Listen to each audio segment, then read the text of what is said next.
Welcome to the Netherlands for the start of La Vuelta 22. This 77th edition kicks off in Utrecht, which also hosted the start of the Tour de France in 2015. The riders will spend 3 days in the cycling-mad Netherlands before returning to Spain in the Basque Country early next week.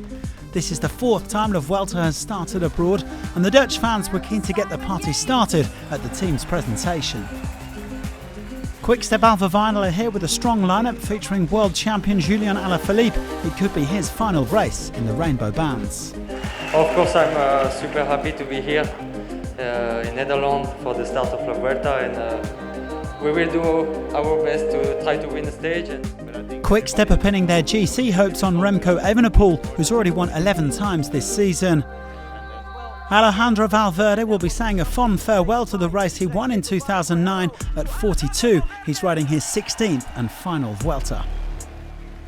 Hombre, es especial, es mi última vuelta y luego todo el recibimiento de todo el público, del equipo, los homenajes que me están haciendo, la verdad que lo estoy disfrutando. The Ineos Grenadiers also have a strong squad led by the 2020 runner-up Richard Carapaz, the Ecuadorian racing his final Grand Tour for the team. Bueno, no, yo creo que dentro de unos de mis objetivos es estar venir aquí en la Vuelta. Estamos aquí, venimos bien preparados. La verdad que vengo muy motivado, ¿no? Sé que las grandes vueltas siempre se me han dado muy bien y bueno, ¿no? Tenemos una gran oportunidad y creo que la vamos a aprovechar al máximo. But the man to beat is Primož Roglič, the reigning three-time winner. He hasn't raced since abandoning the Tour last month following his crash on the cobbles, but he's still confident. Like I said, the moment when I'm here, yes, I'm ready, and I have a strong team around me, the race will tell itself. It was also announced that Vuelta 2023 will start with a team time trial in Barcelona, but first up was the 2022 curtain raiser. 23.3 kilometres around Utrecht and not overly technical.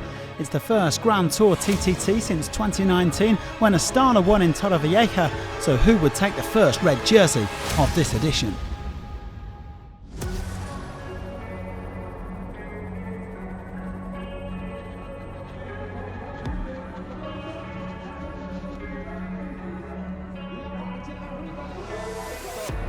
Burgos BH had the honour of getting this Vuelta underway at 6:30 p.m. local time. There was a bit of rain at the start, but the road would dry out for the big favourites like the Ineos Grenadiers and Jumbo-Visma. Burgos covered the course at an average speed of over 52 kilometres an hour, but they wouldn't spend long in the hot seat. They were soon ousted by Israel Premier Tech, the team of the two-time Vuelta winner, Chris Froome. Be happy with that. There were no major mistakes out on the course. We worked well together in that sense, so happy with that. For me personally, it was a bit of a leg opener after not racing since the Tour de France, but happy to get that stage out the way now. There was a nice little battle between Groupama FDJ, led by Thibaut Pinot, and Simon Yates' bike exchange Jayco. The British rider won La Vuelta in 2018 before the start of the Roglič era. Here's a team of Bike Exchange chilling out in the hot seats. UAE Team Emirates were unable to beat that time, meaning João Almeida and Brandon McNulty are already on the back foot. A similar story for Bahrain Victorious and Mikel Landa. Giro winner Jai Hindley also finished outside the top 5 with Bora Hansgrohe. It's pretty nice to do a Triple T. I haven't done one, I think, since 2019, so yeah, I was a bit rusty out there, but like I said, the team were really phenomenal and the guys were awesome, and it's the first day of a long 3 weeks, so we'll see what we can do.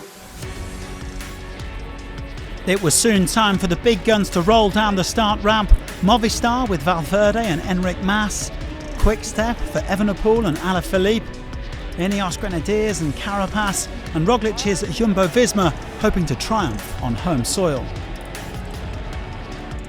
It was a hard-fought battle with Ineos finally taking over from Bike Exchange at the top of the timesheets. Quick-Step agonisingly close, finishing just 1 second behind Ineos, while Movistar was some 30 seconds back.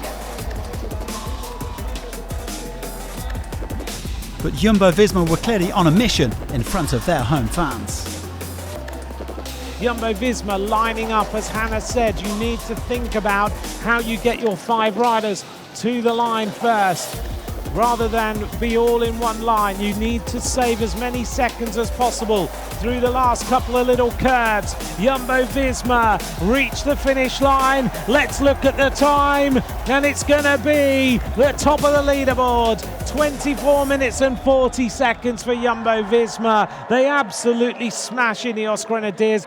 Well, Jumbo-Visma living up to their billing as the day's favourites and rewarding their loyal domestique Robert Hessink with the first red jersey of this Vuelta.